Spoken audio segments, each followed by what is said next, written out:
নমস্কাৰ বন্ধুসকল আজিৰ ভিডিঅ'ত মই আপোনালোকক এনেকুৱা এটা প্লান্টৰ বিষয়ে কম যেটো প্লান্ট আপোনালোকে ঘৰৰ ভিতৰত একদম জিৰো মেইনটেনেন্সত আপোনালোকে গ্ৰো কৰিব পাৰিব আৰু খুবেই এটা সুন্দৰ প্লান্ট হয় আৰু ইয়াৰ বহুত কিটা বেনিফিট আছে ইয়াৰ নাচাৰ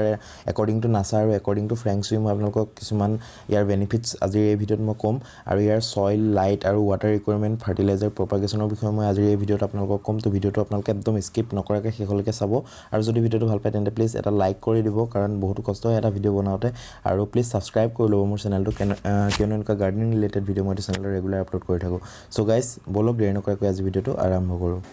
বন্ধুসকল মই আপোনালোকক প্ৰথমতে জিজি প্লান্টৰ কিছুমান বেনিফিটৰ বিষয়ে কৈ দিছোঁ যিখিনি একৰ্ডিং টু ফ্ৰেংক সুই হয় একৰ্ডিং টু ফ্ৰেংক সুই তেওঁলোকে জিজি প্লান্টক ফৰ্চুন ট্ৰি বা এটাৰ্নিটি প্লান্ট বুলিও কয় আৰু এটো প্লান্টৰ দ্বাৰা ষ্ট্ৰেছ ৰিডিউস হয় আৰু অক্সিজেন ইনক্ৰিজ হয় বুলি তেওঁলোকে বিশ্বাস কৰে আৰু বন্ধুসকল নাচাৰ মতে এটো প্লান্ট ঘৰৰ ভিতৰত লগালে যেহেতু আমাৰ ঘৰৰ ভিতৰ যেটো পলিউশন হয় এটো নাচাৰ মতে বাহিৰৰ পলিউশনতকৈ 10 গুণতকৈও অধিক হয় তো আমি ঘৰৰ ভিতৰতে যেহেতু 80 to 90% থাকো হয়তো এটো অফিস হ'ব পাৰে বা আমাৰ নিজৰ ঘৰৰ ভিতৰত হ'ব পাৰে যেটো আমি ইনডোৰ বেছিভাগ টাইম আমি স্পেন্ড কৰো সেই কাৰণে আমি ঘৰৰ ভিতৰটো যেহেতু আমি ইয়াৰ ঘৰৰ ভিতৰ যেটো এয়াৰ হয় তাক আমি পিউৰিফাই কৰাটো বা ক্লিন কৰাটো অতিকৈ আৱশ্যকীয় তো নাচাৰ মতে এখিনি প্লান্ট লগালে ঘৰৰ ভিতৰত থকা যিখিনি বেনজাইন জাইলিন টাইপৰ যিখিনি হাৰ্মফুল টক্সিনছ থাকে যিখিনি এয়াৰ মানে আপোনাৰ হাৰ্মফুল কেমিক্যাল থাকে এয়াৰত তো আপোনাৰ আৰু এয়াৰবৰ্ন যিখিনি ব্যাকটেৰিয়া কিছুমান থাকে হেখিনিও এটো প্লান্টে এবজৰ্ব কৰি লয় বা ৰিডিউস কৰি দিয়ে তো আপোনালোকে এটো প্লান্ট ঘৰত যদি লগোৱা নাই তেন্তে নিশ্চয় লগক খুব সোনকালে লগাই লওক কাৰণ খুবেই যেটো কেয়াৰ প্লান্ট হয় আৰু আপোনালোকক মই কৈ দিছোঁ ইয়াক আপোনালোকে একদম ম্যাক্সিমাম 3 পৰা 4 মাহলৈকেও যদি ওয়াটাৰিং নকৰে তেন্তে ইয়াৰ কোনো তেনেকুৱা আপোনালোকে মানে ইমান প্ৰবলেম নাপায় কিন্তু আপোনালোকে যদি ইয়াৰ ভাল গ্ৰোথ বিচাৰিছে তেন্তে আপোনালোকে প্ৰতি 20 দিনত এবাৰ ইয়াক ওয়াটাৰিং কৰি দিব আৰু নৰমালি যেটো 19 এনপিকে ফাৰ্টিলাইজাৰ আপোনালোকে দিব পাৰে বা অন্য আপোনালোকে লিকুইড ফাৰ্টিলাইজাৰ অৰ্গেনিকো আপোনালোকে দিব পাৰে কম্পোষ্ট টি হ'ব পাৰে বা বাকি যিখিনি আপোনালোকৰ ভাৰ্মি কম্পোষ্ট আপোনালোকে লিকুইড ফাৰ্টিলাইজাৰো ইয়াত এপ্লাই কৰিব পাৰে আৰু বাকি বন্ধুসকল ইয়াৰ যেটো সয়েল হয় ইয়াৰ মাটিটো আপোনালোকে এনেকুৱাকৈ বনাব লাগিব যাতে একদম পোৰাছ সয়েল হয় একদম ওয়েল ড্ৰেইন সয়েল হয় আপোনালোকে ইয়াত ওয়াটাৰিং কৰাৰ লগে লগে যাতে তাৰ যিখিনি পানী হয় হেখিনি ড্ৰেইন আউট হৈ যায় টাবৰ তলেদি হেখিনি ওলাই যায় যাতে ইয়াৰ টাবৰ যেটো সয়েল হয় তাত যাতে পানী ৰৈ নাথাকে যদি পানী ৰৈ থাকে তেন্তে ইয়াৰ যেটো মানে জিজি প্লান্টৰ তলত এটা বাল্বস টাইপৰ যেটো ৰাইজম হয় ৰাইজম বনে তো ৰাইজমটো গেলি যোৱাৰ সম্ভাৱনা থাকে যদি বহুত বেছি ওভাৰ ওয়াটাৰিং আপুনি কৰি থাকে আৰু বন্ধুসকল লাইটৰ কথা ক'বলৈ হলে আপোনালোকে ইয়াক একদম লো লাইটৰ পৰা অলপ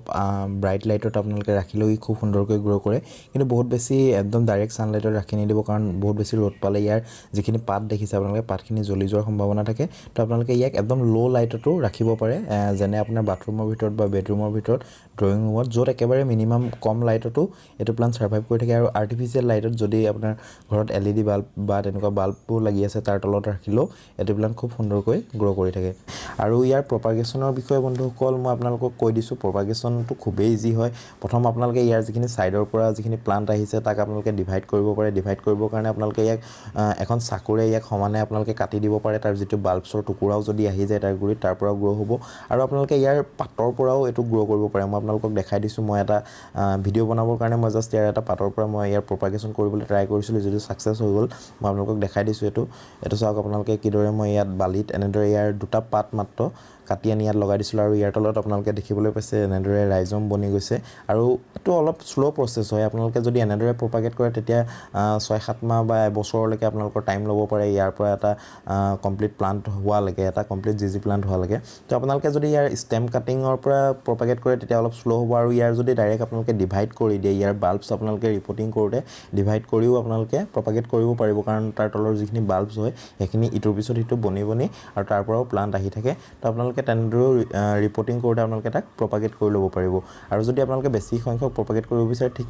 এনেদৰে মই দেখুৱাৰ ধৰণে আপোনালোকে ইয়াৰ লিফ কাটিং বা ইয়াৰ ষ্টেম কাটিঙৰ পৰাও আপোনালোকে ইজিলি প্ৰপাগেট কৰিব পাৰে সো গাইজ যদি ভিডিঅ'টো ভাল পালে তেন্তে প্লিজ লাইক কৰিবলৈ একদমেই নাপাহৰিব লাইক কৰি যাব কিয়নো লাইক কৰিলে মোৰ উৎসাহ বাঢ়ে মই নেক্সট ভিডিঅ' এনেকৈ বনাবলৈ আৰু ভাল ভিডিঅ' আপোনালোকক দিবলৈ মই অলপ উৎসাহ পাওঁ তো আপোনালোকে লাইক কৰি দিব আৰু ভিডিঅ'টো শ্বেয়াৰ কৰিব আৰু যদি কিবা কমেণ্ট আছে তেন্তে প্লিজ